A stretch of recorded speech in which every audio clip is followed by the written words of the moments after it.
that is what it needs to be. Can y'all see us? I don't know. I don't know what's happening at this point. Anyway. Hello and welcome to everyone who is watching the Written Melanin channel, wherever this day may have found you. I'm so glad that you are here. We are here today to celebrate one of our favorite people who is sitting among us because she has done something amazing. She's done something great. She's done something fantastic. She has done something that many in the population say that they are going to do but never actually get around to doing, and that is write a book. So we are here to celebrate La Purvis and the release of her debut novel, May Chaos Reign Over You. So I'm excited. We're excited. Y'all, if you're in the chat and you haven't got a copy of the book already, please go ahead and do that. There is a link in the description box. Just go ahead, click it, buy it, support. And yeah, congratulations, La Purvis. Thank you. Thank you very much. It was a long time coming. I, almost lost my shit quite a few times. PG-13! We're all live! My bad.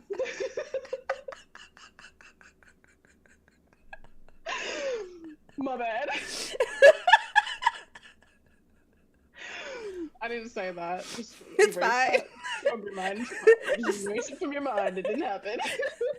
So I guess I'm just gonna put a warning on this in this episode. Like, we're grown, talking like grown folks. Just headphones. There we go. Whoops. You're fine. I wasn't prepared. That's all. That's all. I also wasn't prepared because I didn't think about it. It just came out naturally. But yeah, no, I did it, and I can't believe it, and I'm happy, and it's a thing. It's a real thing. I hold it in my hands. Yeah! And it's great, you guys. So first, shout out to everyone who is already in the chat. So Ash was the first one here. Hello, welcome, love. Fred is here. Ben is here.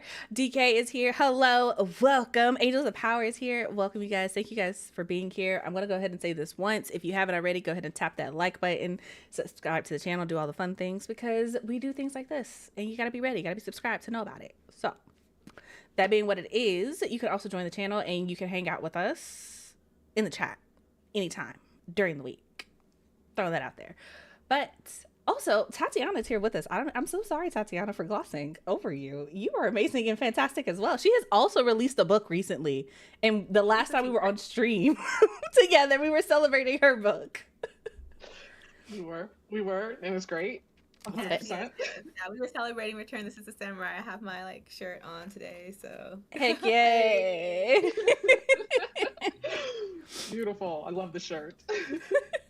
But today we're here to celebrate La because I published my first book back in 2022, and that was years ago. That's a long time in indie publishing sphere. Yeah, it is a long time. So we have our newest debut author. She can tell us how it is publishing in 2025. Yeah. And also, if you guys have questions, feel free to drop them in the chat, because this is a very chill kind of environment. So if you have questions about debut noveling, is that a phrase? I don't know. Debut noveling, then drop it in the chat, and we will discuss it to the best of our ability. So yeah, what was your experience like, La? I mean, it was hard. It was really hard. I came up with this idea back in 2020, I think. That's when I started this idea, and it took me a long time to write it. One, because obviously I'm a slow writer, so there's that, and then there's the fact that I also had the 9-to-5 job, which took a lot of time. So it was hard, but we got it done. It took a lot of rewrites to get where it is now. Obviously, it was before. It was a mess. It was a mess. I can acknowledge that. Tatiana read the mess. She did. Tatiana and a few others read the mess, and they rightfully called me out for the mess that it was. I think it was just, I had come from a fan fiction background, and so I guess too much of that transferred into the book, and so that had to be weeded out and really just refined into a book form. That didn't sound like fan fiction.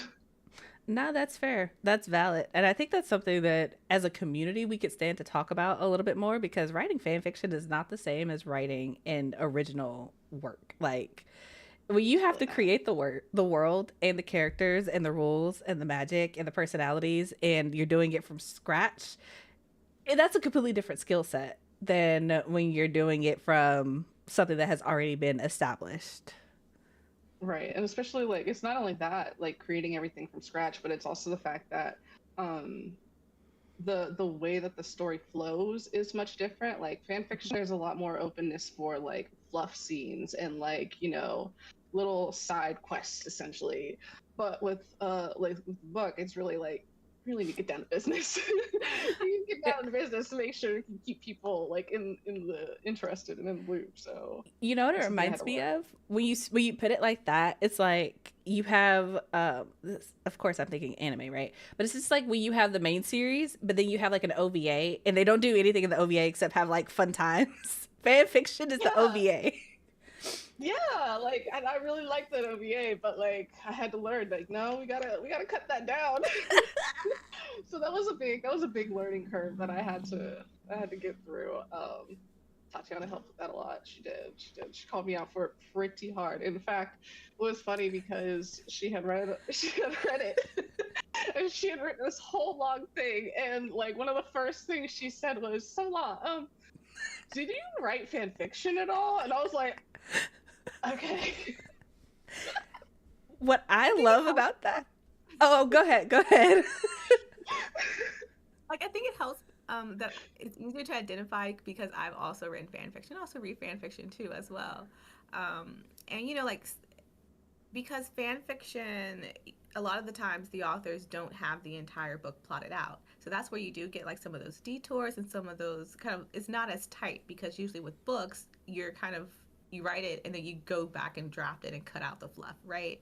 So it's a complete story from beginning to end. Fan fiction, it kind of deviates because it does have that format of you're writing as you're going and putting out chapters as you're going. And because of that, also the pacing's a little bit different to where usually there'll be like these big cliffhangers at the end of chapters because you want readers to come back for the next one and to come back for the next one. And usually there's like, before you get to each chapter, sometimes there's weeks and weeks before you get the next chapter.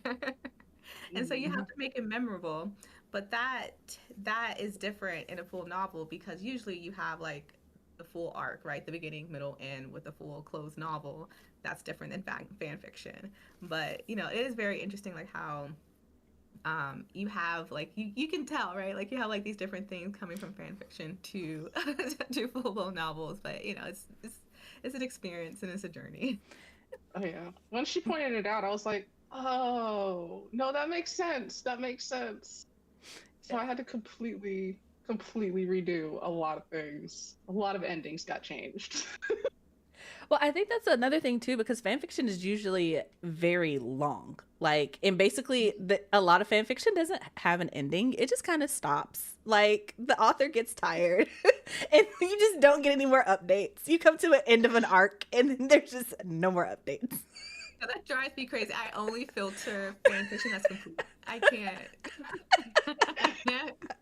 Yeah, you gotta filter out the incomplete ones. I do too because like it drives me crazy. But like as a fan fiction writer who has definitely left her fan fiction and I never Yeah. went back to it and I didn't finish it. So I was like, every time I get caught, like I see something that pops up, I'm like, oh, yeah, I never finished that. So sorry.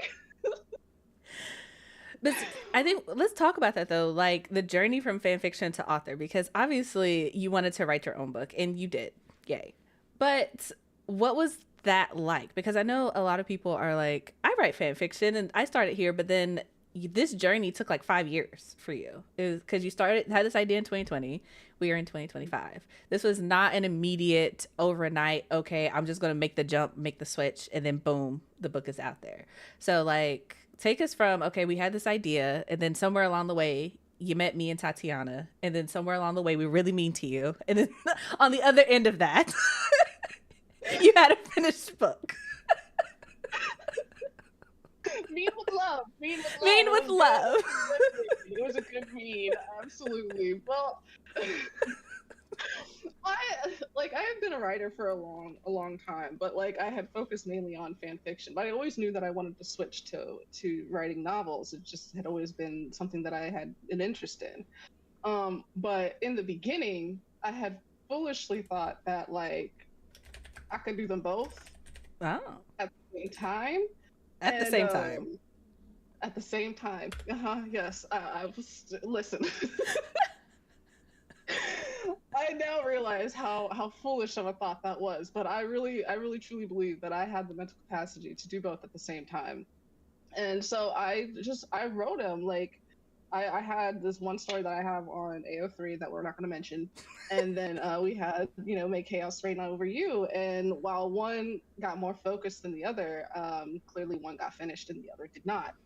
So the one that got finished was the one that like I knew I wanted to like, that was the original characters, the original world, blah blah blah. That's the one I wanted to publish. So I was like, okay, so let me make this, refine this, make sure this is good, and then I'm gonna send this off to people to get feedback. I'm gonna figure out like is this a good book?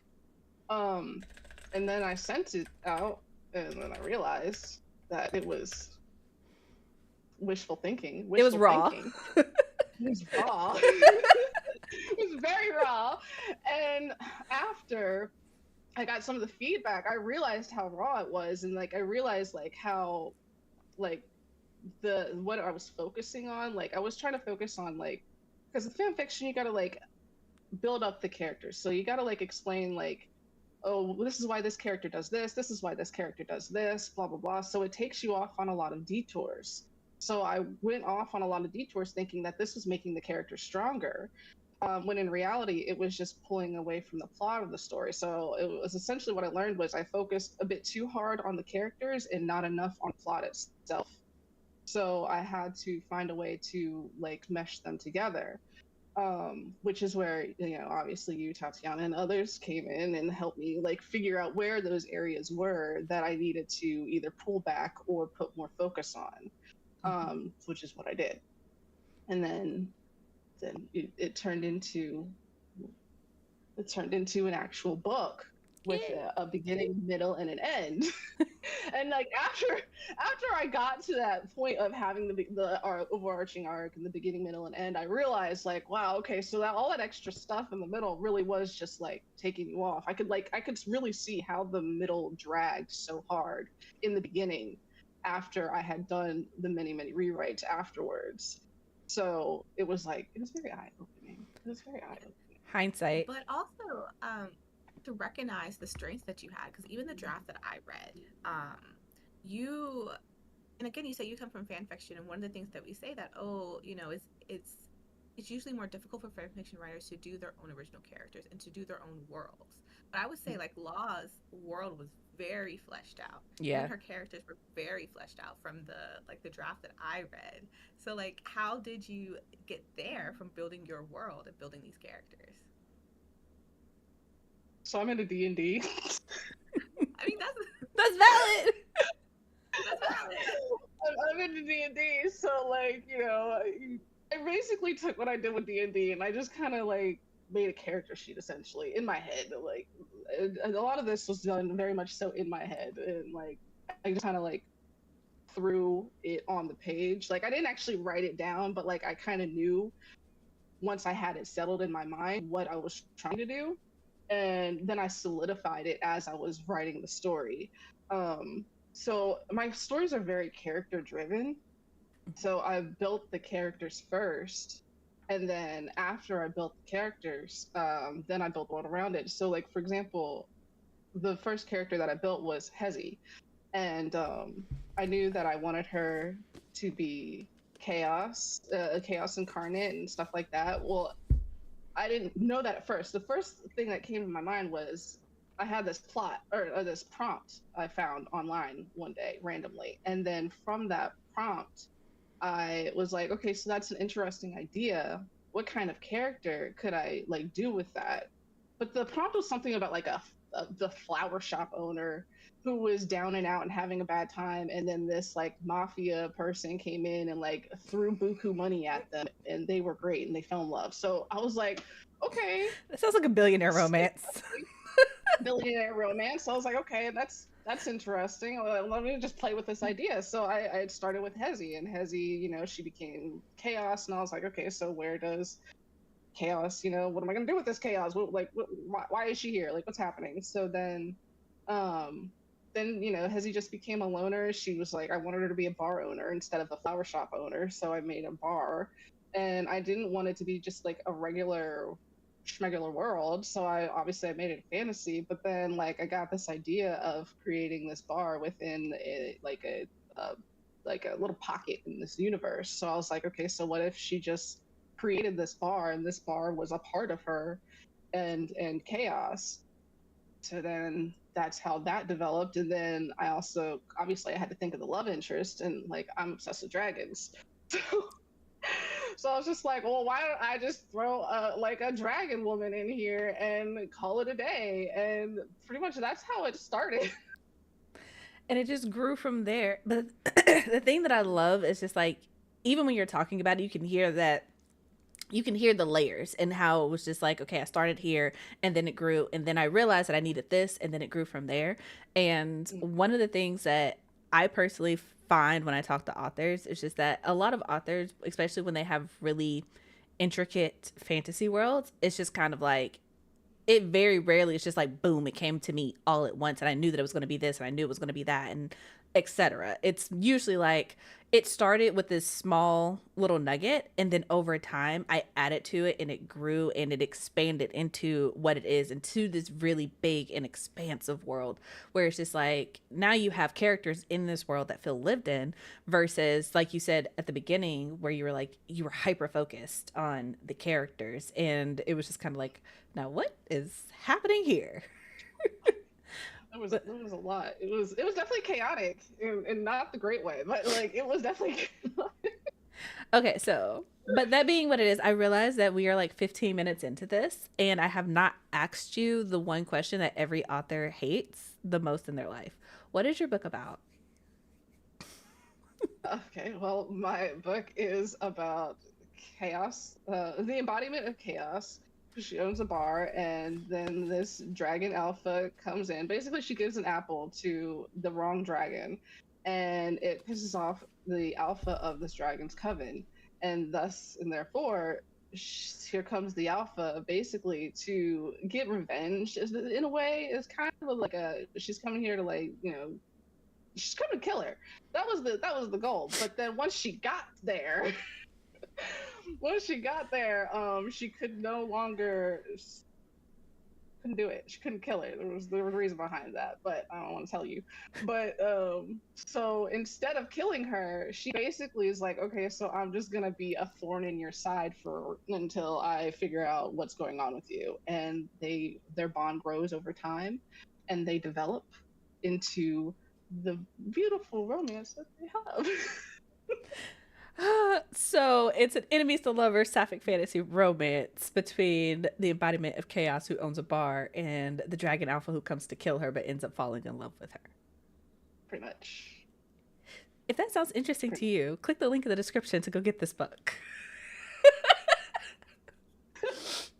Support a Black author. That's what we do around these parts.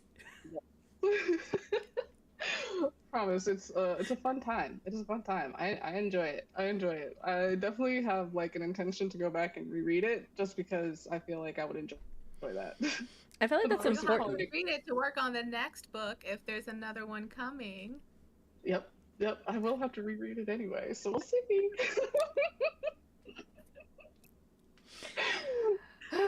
And just in case you guys are interested, this book is available in paperback, hardback, and ebook. So whatever medium you like, go ahead, get into it, pick it up. Angels of Power says, yeah, I'm buying this. See, that is the kind of energy we need. Okay? Thank you. Anyway.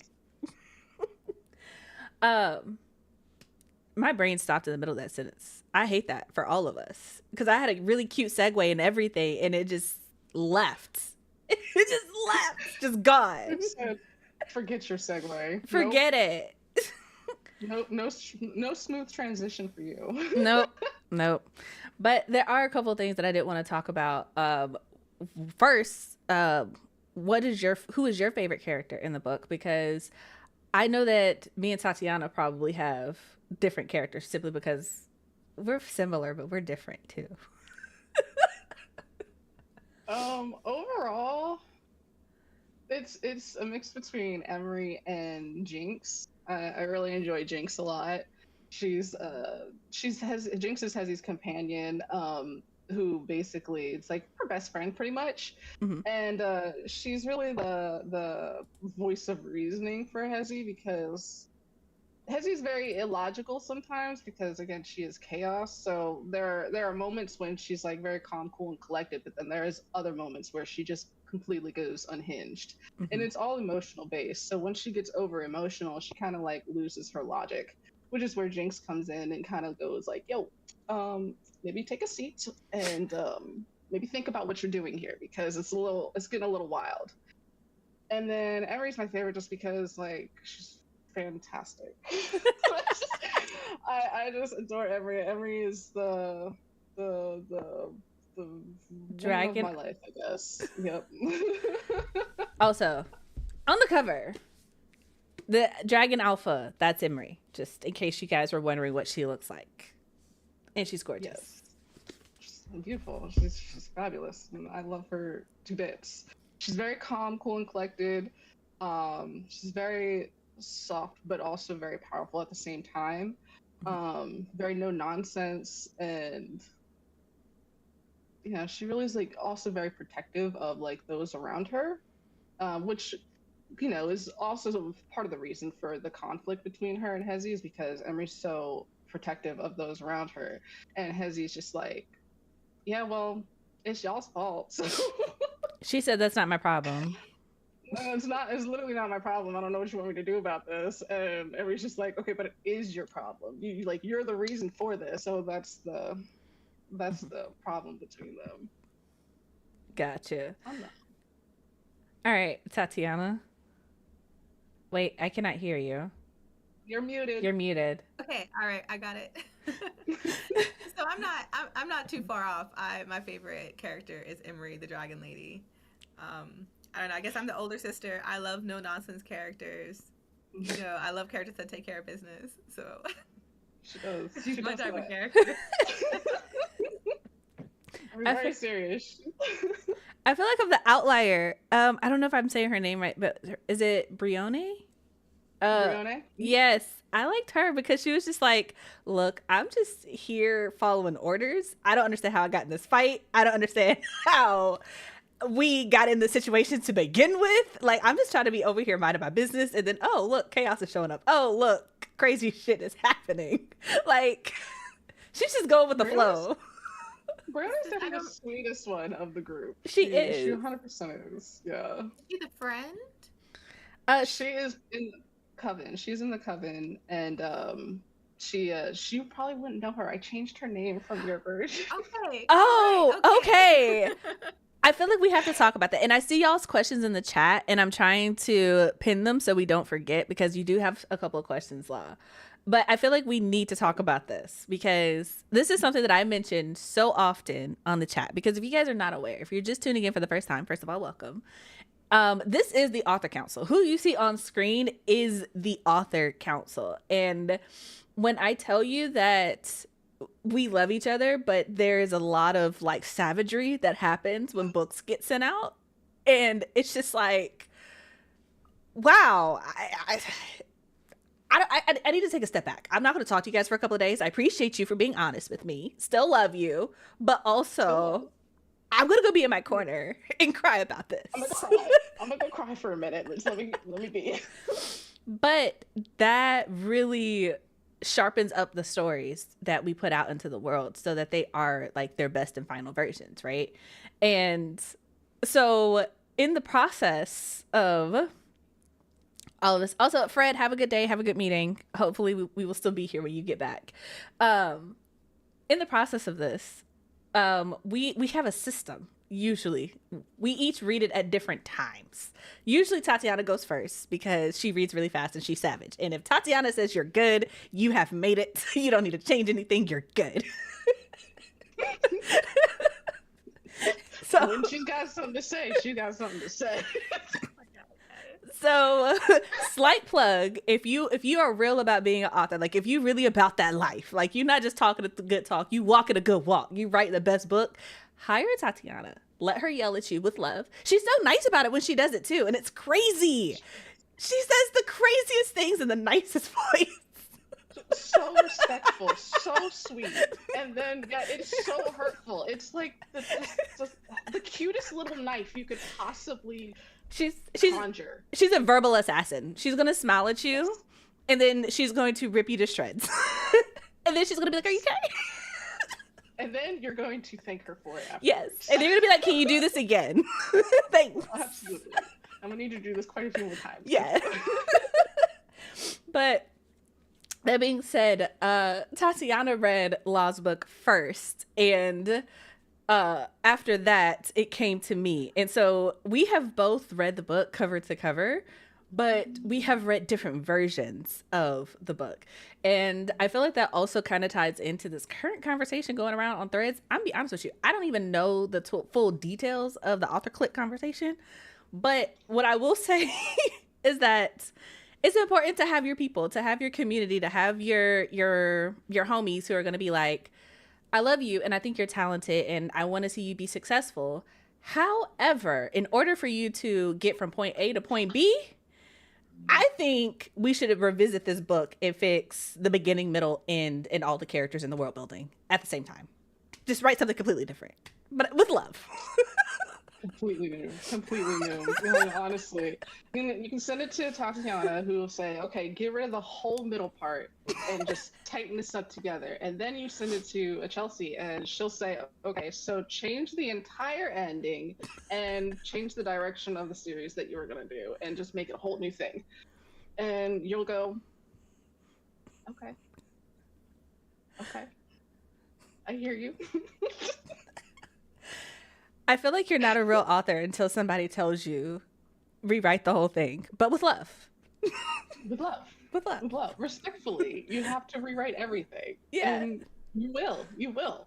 Because even though, and I did, for a week, I sat there like, I can't believe it. It's just supposed to be fantastic. It's supposed to be like no more critiques.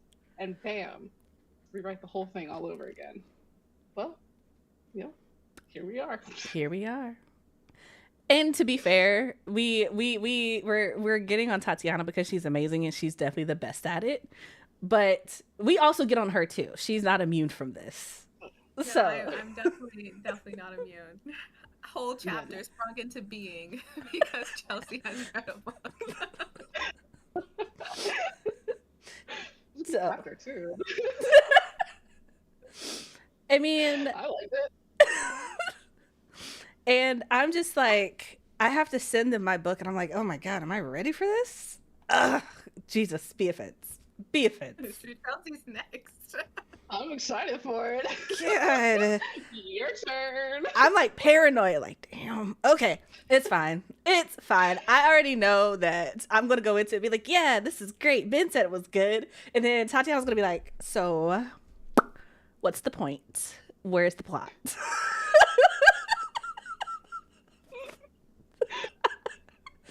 And La's gonna be like, so this dialogue is trash. I need you to fix it. Let me tell you, like, La is the dialogue master. She really is.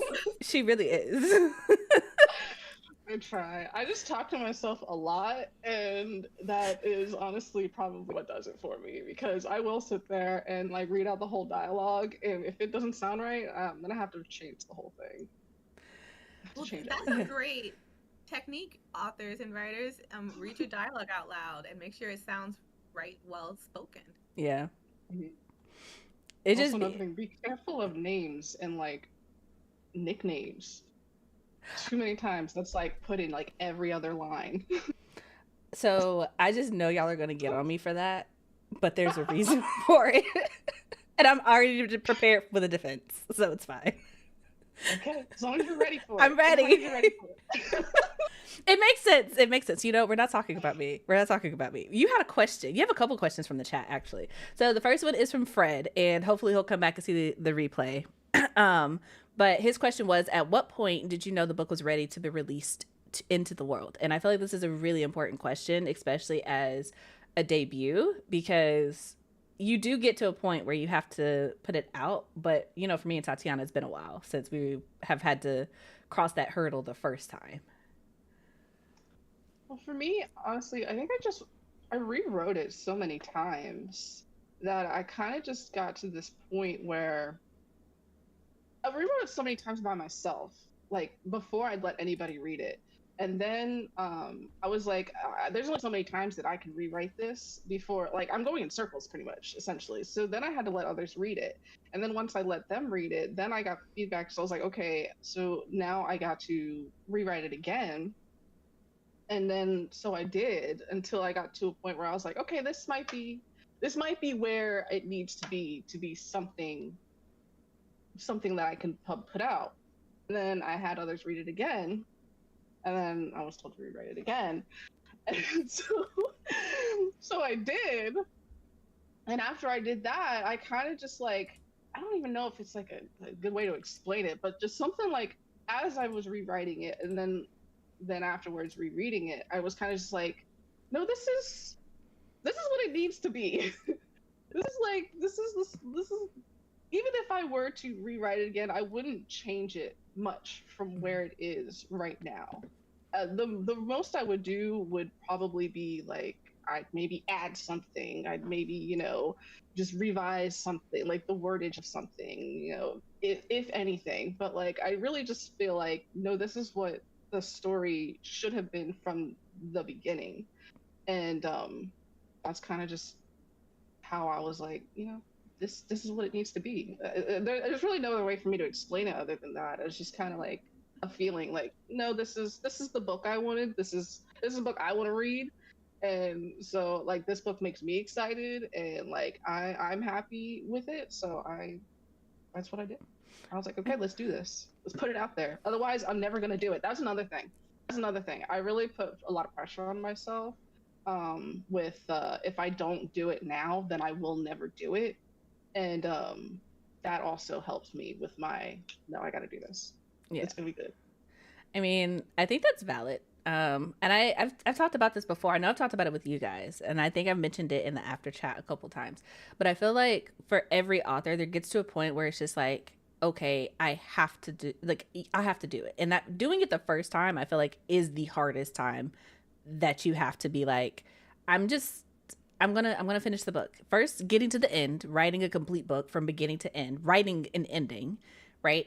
But then being, I guess, brave enough and being like, hey, I'm actually going to do this, and I'm actually going to be an author, when you have to do those rewrites, because it's not just writing the end. Then you have to go back, and then you have to do it again, and then you have to do it again, and then you send it off to someone, and they tell you to do it again, and then you send it off to somebody else, and you're like, this is it, and they're like, do it again. And it's just like, you thought this is great. Reality check. But then, yeah, not really. But in the midst of this cycle, I feel like you build up this like, okay, I understand, and you start to get a sense of your own voice. Start to get a sense of your own story and your own, like, this is what I'm trying to achieve. Because I'm sure in the process of this, you probably ran across some people who were just like, yeah, I hear what you're saying, but I'm not going to do that. Like, not dismissing everything you've said, but this part, no, this just does not resonate with what the book is trying to be and the goal I'm trying to reach. And I feel like you don't even start to recognize that until you run up against some people who are like, rewrite it. And you have to spend so much time with the story, you know? Mm-hmm. So I don't know where I was going with that. I just love when it's just like, yeah, that's it. You got to keep going. You got to do it. You got to be in the midst of it. You got to be in the thick of it, in the trenches. Be like, it's like going through war. Like, oh my gosh, this is what y'all been doing this whole time. Dodging bullets and everything. Like, oh, hold up. Oh, we got it. Figure this out. And then you get to the end and you're just standing there like, yeah, this is it. And I feel like the biggest thing as an author, especially as an indie author, right, is that you have to get to a point where you're standing 10 toes down in your book and you're just like, if you don't like it, that's a you problem. But it's not because I didn't do my thing with this book, you know? And I feel like once you get to that point, that's when you're like really, truly ready to put it out into the world. And also having a deadline, and author friends who are like, so when are you going to do it? When are you going to do it? Like, what you working on? What are you doing? You sleeping? How you got time to sleep, bruh? Literally, especially if like, you know, the author friends are working all the time and you're like, "Ah, man, I don't want to, but like if I don't, then they're gonna judge me for it. So let me go ahead and do this. No judgment, all love. Judgment. Even if there's no judgment, you gotta put that in your head. That's how you get it done. They're gonna judge me. Even if they don't, they're gonna judge me. All right, I gotta get it done. It's all about, I feel like that is really one of the benefits of like having community, because I don't know if you guys feel it, but I know I feel it all the time, because like, you know, Tatiana just released a book and is going to all these events and is celebrating. I'm like, oh, I got to keep up with her. And then La's releasing her book and talking about all of her achievements and being like, yeah, it's out here. Look at the cover. And I'm posting about this. And I'm like, yeah. And I'm like, over here, silence, working, writing the draft. Going to release a book in February. You know, anthology. That doesn't matter. It doesn't matter, Tatiana. It doesn't matter. Like you did things. You're doing a lot. That's how. Loud breaks. It's not about that. It's just about the fact that like seeing other people doing their thing and doing it well and thriving really encourages you to be like, oh, I have to stay on top of my stuff. Like I can't be caught slipping, because if I do, they're gonna leave me behind, and then I can't hang out with them anymore because I'm not gonna be able to sit with the cool kids because I'm not gonna be cool anymore. Gotta be on top of my stuff. Gotta show up. Gotta write the books. Gotta put them out. Gotta do the thing. Gotta be productive. Gotta be productive. One of the reasons why this group works so well is because we are motivated to do this writing thing. Like there are a lot of writing groups that, you know, it's a hobby for some people, and you know, finding people that are kind of at your same pace, even if it is a hobby or if it's something that they really, really, really want to do, and they're out writing every single day and every night, you know, like it's helpful to find those people who are there writing at the same time that you are. Like, okay, we're writing every day. Yeah. Or, you know, you get together on the weekends for writing groups. You know, you write every weekend. So it is great to find people who match your pace, so that, you know, like you guys are kind of moving and progressing together. Oh yeah, I would definitely second that, like finding people who match your vibe, because like I joke and I jest, but it is honestly very motivating, because it's just like I do see them doing what they do and they're taking it seriously, which I feel like gives me space to be honest and genuine and take what I do seriously and be like, hey, and to reach out and be like, hey, I am working on this. And to, even though like, true example, like right now, I just finished Project Necromancer. Yay. Literally yesterday. So I'm excited about that. But the thing is, it's just like, okay, well, I'm writing my book. You know, La is promoting her book. Tatiana just released her book and she's promoting it. So we're all in different phases. And we're also learning from each other and sharing with each other and being like, okay, when you get to this phase, keep this in mind. And so we are all collectively growing and helping each other and being in a space where it's just like, it's pure support. There's no hatred. There's no jealousy. There's no shade. There's no, oh, you're doing this. Congratulations. That, you know, that weird energy that you get sometimes. And Yes. it's just, Yes. it's nice. And so that's why I'm always like finding your community, finding your people who will write with you, who will hold you accountable. Because when I tell you, both of them more than once have been like, Chelsea, if you don't finish this book, you need to move on. Because like, it's been a while. It's been a moment. No, I've been like, if you don't write the ending, I'm not going to read it. Honestly. When you're finished. And I was just like, well, if you're going to be mean to me about it, damn it. And now it has an ending. It's got an ending. It has an ending. And I also like that, you know, we also function differently, because like La loves like completely, I call them unsolicited screenshots. They're completely taken out of context. It's just a little snippet of whatever I wrote that day. She has no idea what's going on. No. But she'll read it and be like, good job, babes. And I'm like, thank you. Chelsea thrives on praise. And meanwhile, I'll talk to Tatiana and she's like, I don't know what you're talking about. Write the whole thing and then we can talk. And I'm just like, But what's funny about the snippets is that apparently all the snippets, like, they're not even relevant anymore. So it's just like, I don't even know what I'm getting into. I don't even know. They're not actually. curious. Like, it's gonna be a whole new world I'm getting into. When I tell you, Law and Ben are in the same boat. Actually, they've read so many versions of this book that it's just like this doesn't exist anymore. So I got to the point where I stopped giving well, it wasn't advice, but like I was giving suggestions. I stopped. yeah, I was like, she'll figure it out. She'll get there herself. I can't help. but this energy is I think is what, at least I know for me, is what I need to be like, yeah, I know that I can go to them for different things and they have different expertise and different strengths and different weaknesses, and we all support each other in different ways. Because something else that I think we could talk about is how you actually went about like promoting your book and putting it out in the world, because Tatiana and I are very different in how we actually publish our books. And so you were getting it from two completely different perspectives, because I was like, you should do this, and Tatiana was like, huh, that's how you do that? This is how I do it. I was like, really? That's interesting. Yeah, it's very interesting because both Chelsea and I were both wide authors, but we go by it through it a different way. For example, Chelsea uses Drop to Digital and Ingram. No, sorry, just Ingram, right? I use Ingram and KDP because I'm lazy. And the way Tatiana has the patience to upload her book to all the different platforms and keep them updated when she makes changes. I maximize all my pennies and I upload it to every single place. In the way Chelsea. My brain is just like, the thing is, my ADHD will forget that I uploaded it to somewhere, and then I'll make changes, and then I'm like, why is it not right? And then I'm be over. What are for? Spreadsheets are for. Let me tell y'all something. Tatiana loves a spreadsheet. Okay.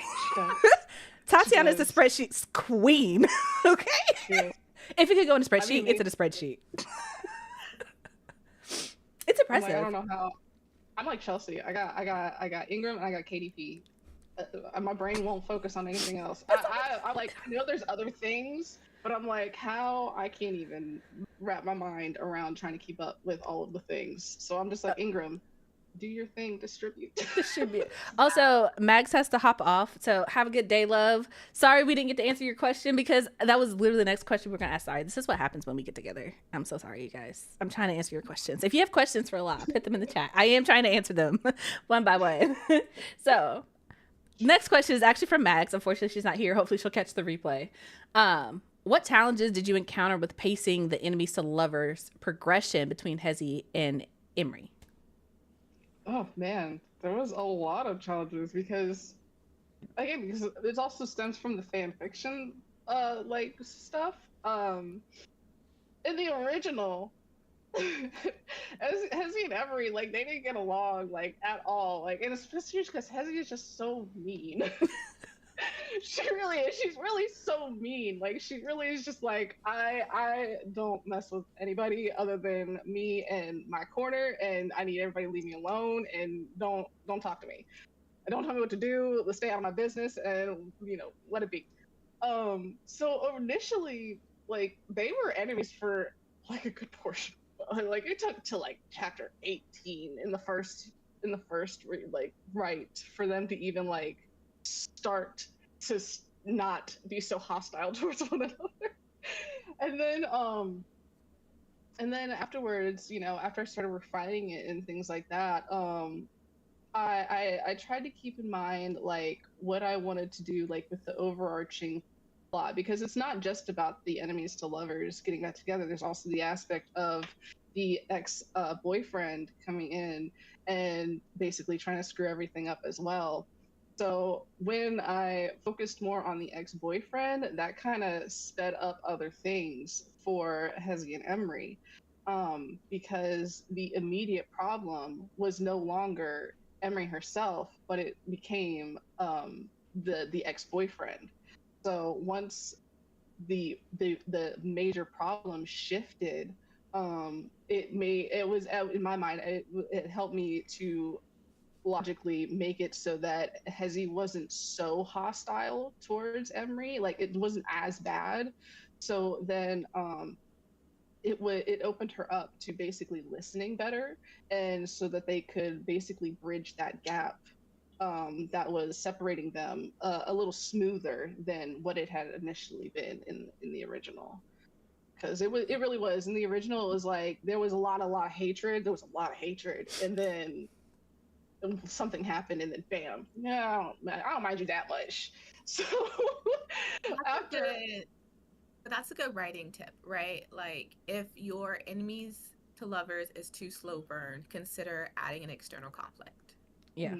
Yeah. I would argue that every romance needs an external conflict, even if there is an internal one, because you need something visual. Sometimes I feel like you need something visual to push along the story, even if it's minor and the internal conflict is the bigger one. You still kind of need something to be like, okay, you cutie pies, get on out the door. Do what you need to do. Like, come on, guys. Like the really good ones is where the external conflict in a way reflects and mirrors what's going on internally, so that when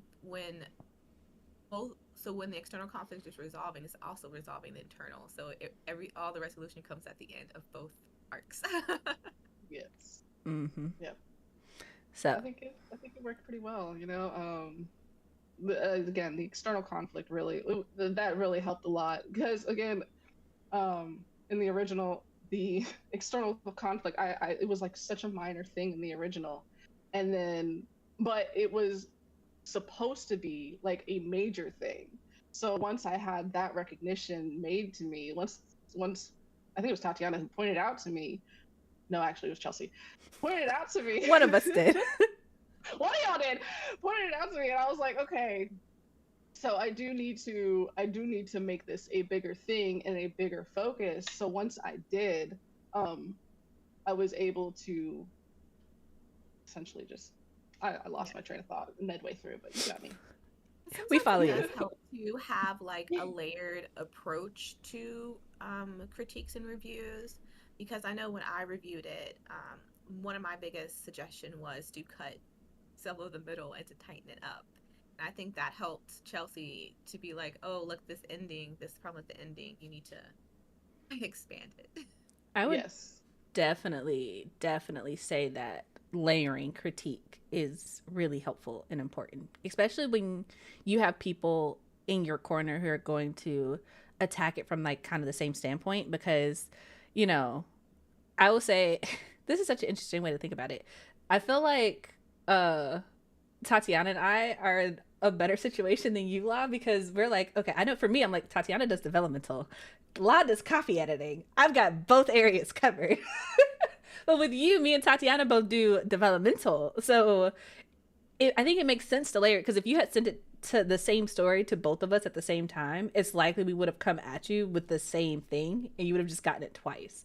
Whereas when having her go through it first, it's just like, okay, you already have that stuff. And then when it came to me, I was like, okay, well, what about this, and this? And you're like, okay. Yeah, I agree. Like when you are making big plot revisions, I would get another set of beta readers. If it's something like you're just adding another chapter, or you're like, doing, it's still different between those small changes and the big changes. If it's a big change, I would definitely, to the story, go in and see if you can get more beta reader feedback.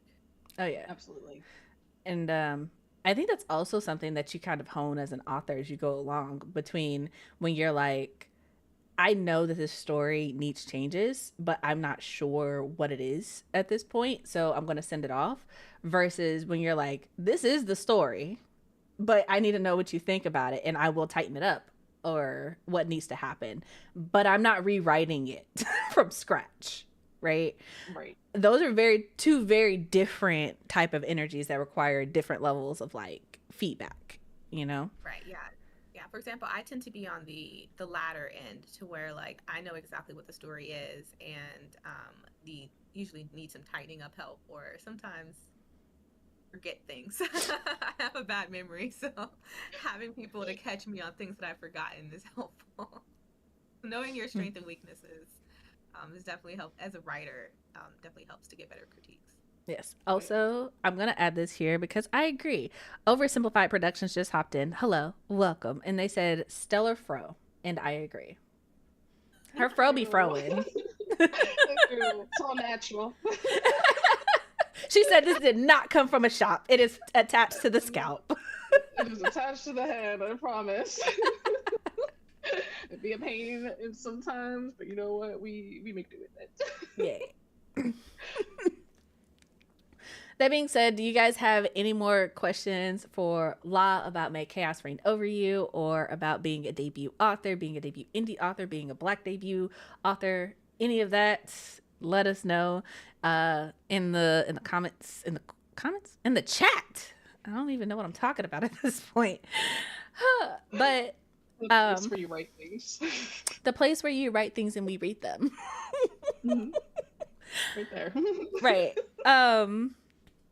That being said, now that you are officially a published author, first of all, welcome to the ranks. We welcome you.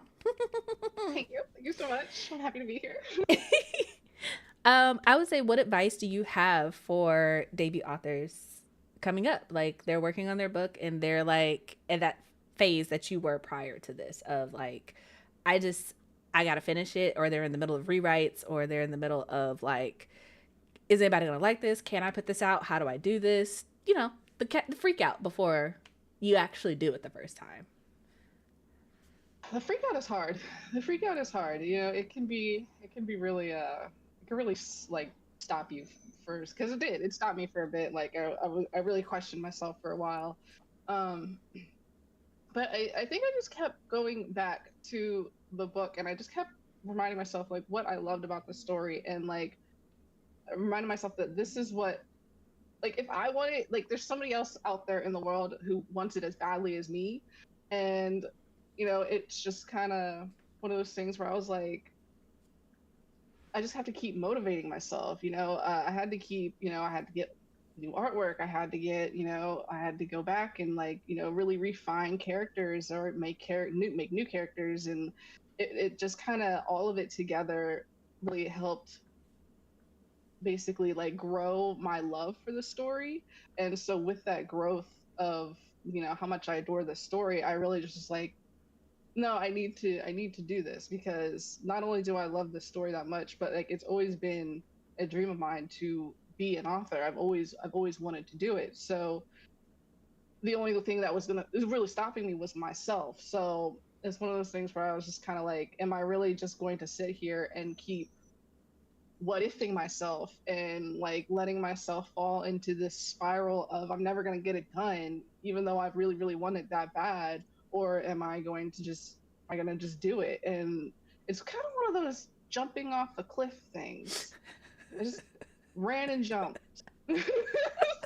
I love how we had this philosophical talk, and that she was just like, jump off a cliff. Really, like at a certain point, you really just gotta jump off that cliff, because I'm just, you know, like I knew that I loved it. I knew that I wanted it out there. I knew that I didn't want to just keep it to myself. I wanted other people to read it. So the only thing that was stopping me was me. So gotta jump. Yeah.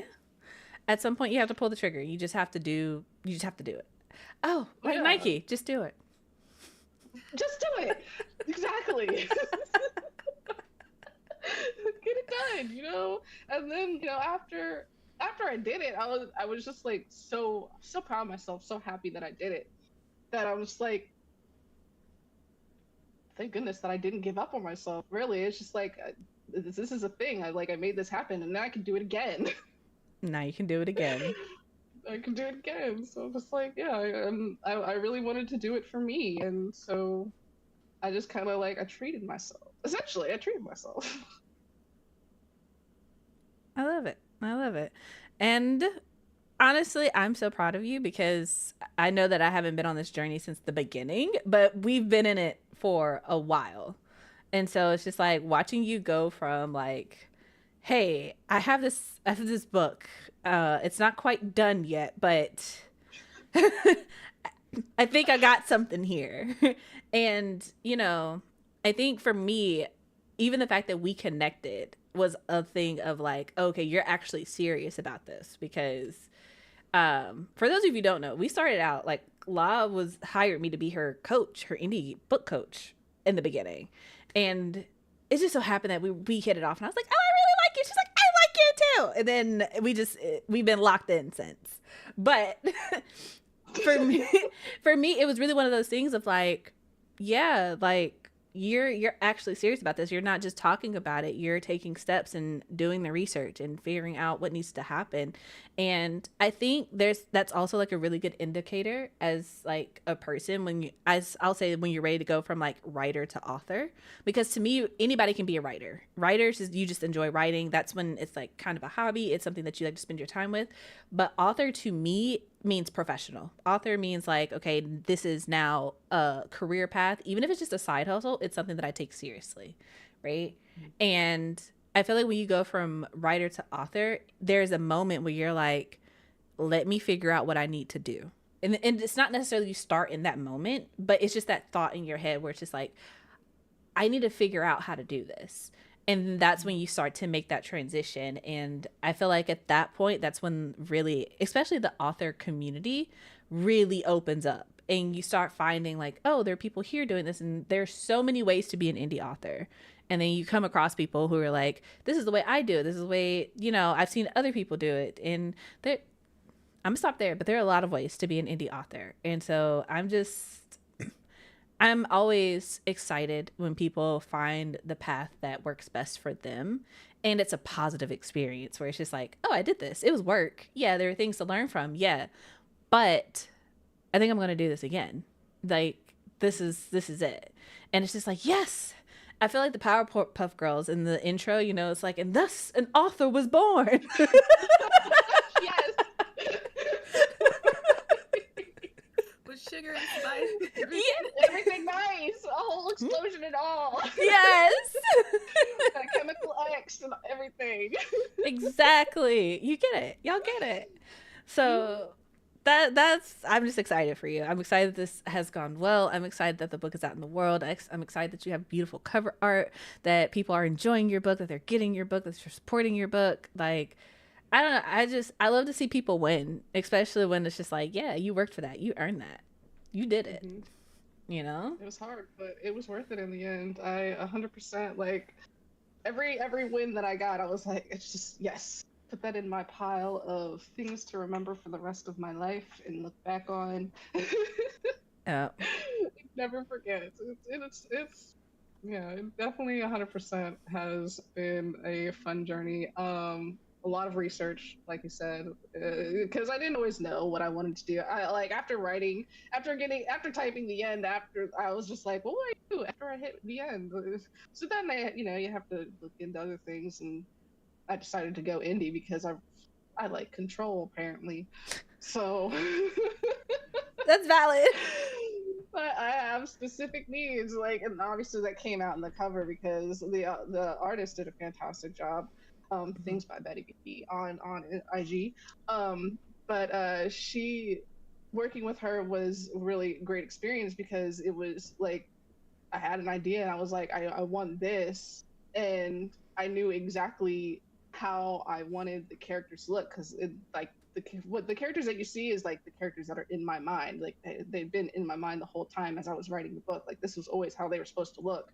So to see that come out in like reality, and then to have such a positive response to it as well was just like, hey. I did that. You did. I did that. So, and that is something that I feel like could be a whole conversation of like what goes on behind the scenes, because there's definitely the surface level that everybody sees and the interactions and things, right? But then there's the things that go on behind the scenes, and the ups and the downs and the meltdowns and the why is Ingram Spark like this? Like, who decided to do this? Like, who needs to be fired right now? You know, everybody. Like, we need to go burn the metaphorical building down. Like, that's what it is. To the ground. The ground. I cannot even express my goodness. Me and my sister up late at night, like, what is going on, Ingram? We didn't know. We still don't know to this day, but we got it. But I feel like that's the beauty of being in a group with other authors who are just like, oh, you had your first crying session at 2 a.m. because Ingram Spark is not accepting your uploads? You're officially one of us. Welcome. And I was like, oh, finally part of the crew, huh? Yeah. Good to know. It's like you're over here like trying to figure out exactly when you put in your order and why it's still processing and why it's not shipped to you when you put it in 2 weeks ago and your release date is like 3 days away. Welcome. We've all been there. Where are my books? Where are my books? Where are Why the are they books? not here? Uh-huh. And then you get 2 boxes the day of, and it's like, oh, okay, good to know. There they are. They got here. They made it. They made it. Good to know. So, but that being said, JK came in. Hello. She dropped the link. So if you guys want to go get Make Chaos Reign Over You, which I highly recommend that you do, go get your copy. If you get it from Law's site, purvisrights.com, it comes signed and it comes with exclusive art while supplies last. So I have mine too. It's just in the book and my hands are oily, so I'm not grabbing it. But get it from her. And also, if you guys are watching this, you know, y'all know this, but buying directly from the author themselves, make sure that they get their money immediately instead of holding on to it for like 3 months. And then also, it's just, there's no split. So if you are about supporting Black authors, go get Law's book, purchase it, tell a friend, tell your enemy, you know, just get on their nerves and be like, buy it, you know, spend your money, be broke. You know, that's how you wish brokenness on people. Yes. Go buy books. Yes, buy it, and then you'll enjoy it, and then, you know, get more people to buy it, and I promise they'll enjoy it too. Yeah. But there's hazing for this club, but it's not from your peers. It's not. Yeah. Yeah. It's just a little bit. But it's all good. It's a all wee good. bit. It makes you stronger in the end. If you have never ever fought or cried over your distributor, I don't know, are you one of us? Because I feel like you're masquerading. I don't care if it's Ingram. I don't care if it's Draft the Digital. I don't care which one it is. I don't care if you're printing it out in your garage. When I tell you, you could have a printing press in your garage and that thing works every single time for 10 years. As soon as you have a book that's ready to go out, it's going to get jammed. Something's going to break. And you're going to be like, why? How, Sway? And it's going to take you like weeks to figure out how to fix it, if you can. Yeah, and it's going to be like, oh, a paperclip got caught in the wedge, and that's it. Just take it out and now it works. Like, oh, something's wrong on release day. Congratulations, you're an author. Congratulations.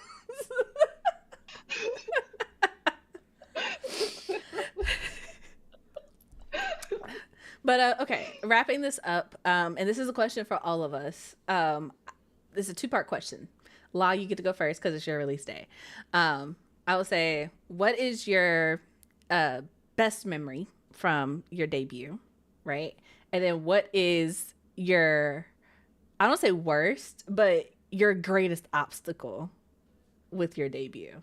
Greatest high and greatest low with your debut. Okay, greatest high was getting the first 4-star review that I got, because it was like the first review I got. I was like, that was a beautiful moment. I was a great moment. And then the worst is Ingram, 150%, which was my biggest op about this whole thing. I'm telling you, because like not only did Ingram like is it stressing me out, but it's got my sister like mad too, and like because she can't yell at Ingram, she's yelling at me, so I'm taking it at both ends.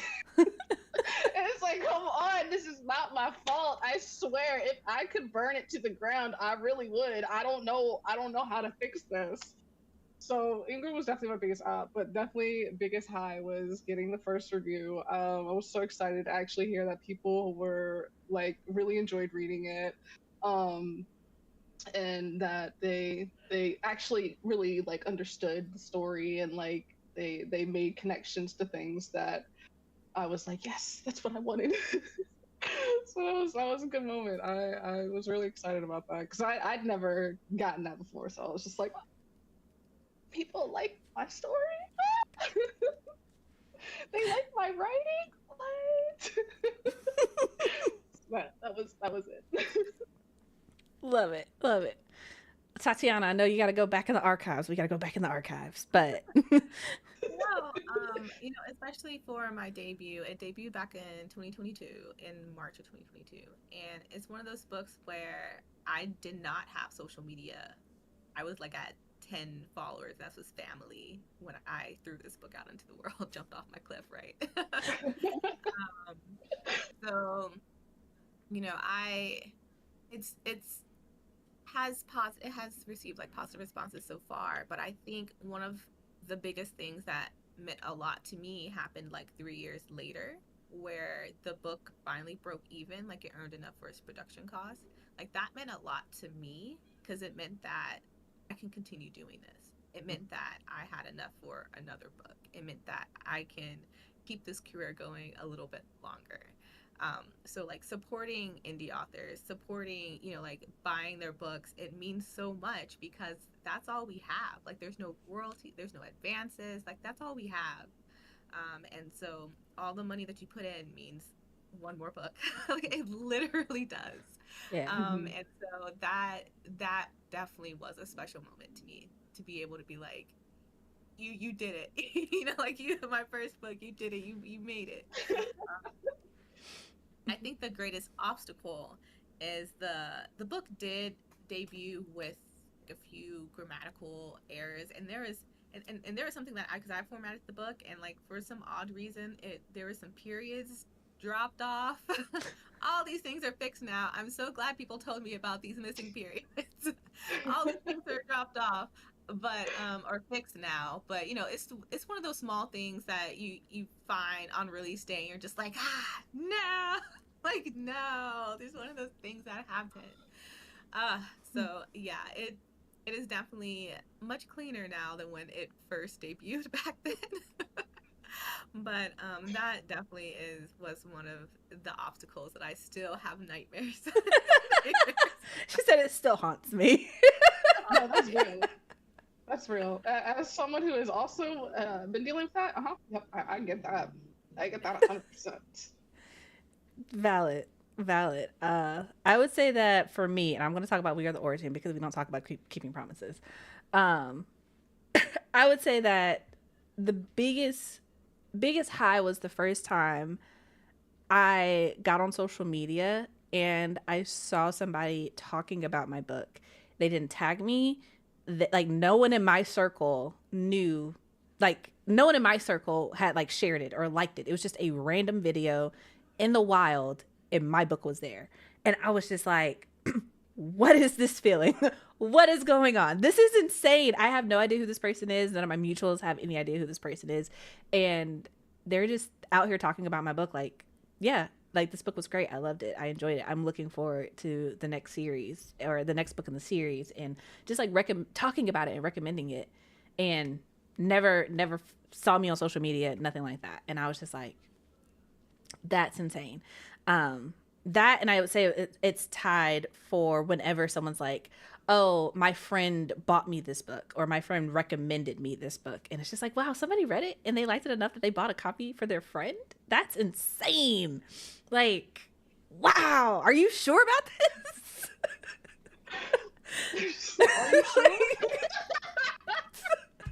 Like, that still blows me to this day. Greatest obstacle was Ingram, honestly.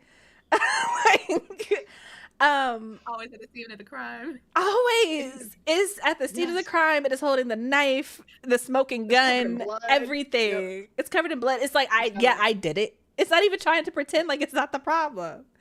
Yep. With We Are the Origin, I was not the first person to get a copy of the book.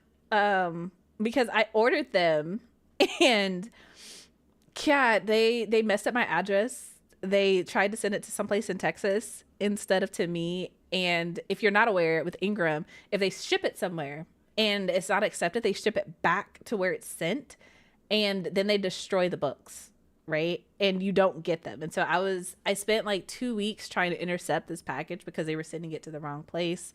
And then I ordered like 70 books, and I only got like 20 of them, and I had to like hunt down another 3 boxes. and they came late. So the people who pre-ordered from my site got their books after the people from Amazon. And then I tried to order books from Amazon, and they came after the Ingram books. And I'm like, how? This person got next. I have Prime. Okay. How did this not get here on time? It was such an experience. And I was just like, okay, now I know. Now I know.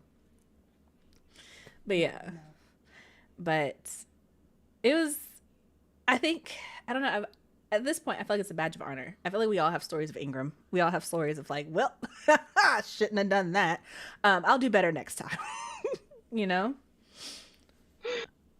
Literally, I'll do better next time. Let's just see. Oh, yeah. But if not, then, we're fighting Ingram. That's just... If Ingram was a person, I I swear, if Ingram was a person, them and Sally Mae, on site. On site. Okay? Not asking no questions. I'm not confirming identities. Nothing. Just swinging on site. Okay? Like, I will throw things. I don't care. I will take it down because why are you so complicated? I am throwing up a cap. I am picking up a folding chair, and it is on. Okay? But that being said, we are like at an hour. So thank you guys for being here, for showing up, for helping us celebrate La Purvis and her debut, May Chaos Reign Over You. So if you're into enemies to lovers, if you're into sapphic romances, if you're into supporting Black authors, if you like all of those things, and hopefully you do, because you are here on this channel on this God-given day, please go click on the link, purchase her book, tell a friend, tell a loved one, tell someone you hate, tell someone you don't like, tell a stranger, tell anybody who is willing to listen to go get this book, support Black authors, especially in this economy, in this timeline, and allow us to help her keep doing what she does and what she does well. So also a reminder that if you have read the book, if you have a copy, please go leave a review on Amazon or Goodreads, because that does help as well. And it's free. And it's free, and they don't know if you're lying. So even if you just want to go and like drop 5 stars, you can do that too. Facts. That being said, I'm also going to give a slight plug to go purchase Tatiana's books, Bones to the Wind, Dragging Your Bones, and the Sister Samurai series. I have read all of them. I love them. And y'all know that I don't be reading books. So I'm telling you from the bottom of my heart that these books are good. All right, go get them, love on them, and go get my books too, I guess. We Are the Origin and The Lady Widow. If you don't have them, like, they're there. And if you want a book that all 3 of us are in at the same time, you can go pick up Magic and the Melanin at Black Fantasy Anthology. We are contributing authors, so if you like our writing style, we all have stories in it, as well as we were the editors for that book, and purchasing it supports the Melanin Library. So again, get into it. And Ben reminded me to tell you that the DNF book club is tomorrow. I forgot about that. So we are going to be reading, well, I'm going to be reading, I'm pretty sure Tatiana's done, A Song of Legends Lost by M.H. Allende. I know that it's going to be incredible. It is a thick fantasy book, and our meeting is going to be tomorrow at 7 p.m. If you would like to join, just go down to where you see that little subscribe button, go to the right, click that little join button, hop in the Discord server. We have an amazing time. The DF Book Club is our book club where you have to respect the book. You do not have to finish it. So we also have a cute little mug too. I'm pretty sure that's like down there too. Like, get into it. Tatiana drew it. Okay. It's adorable. It's adorable! Okay. And also, don't forget to let them know where they can find you, La. Yes. You can find La online at anywhere. Purvis Writes, Purvis Writes, Writes. Anywhere. That's just what it is. My website, purviswrites.com, at Purvis Writes, on IG, Threads, Blue Sky. That's where I'm at. Oh, Substack. I'm on Substack too. So yeah, if you guys are interested, I will leave her link down below. But if you go to purviswrites.com, she has links to all of her socials, so you can do that. And you should sign up for her newsletter, because she does have projects coming up, so you're not going to want to miss those. Oh yeah, sign up for our stuff too, like Tatiana's and mine too. Like, also, like, just do the thing. All right. But that being said, thank you guys for being here. If you haven't already, tap the like button, subscribe to the channel, turn on the notifications so you don't miss when I go live, because as you can tell, sometimes I just be popping up on the internet. So thank you guys, and until next time, I hope your days are lovely and your books are interesting.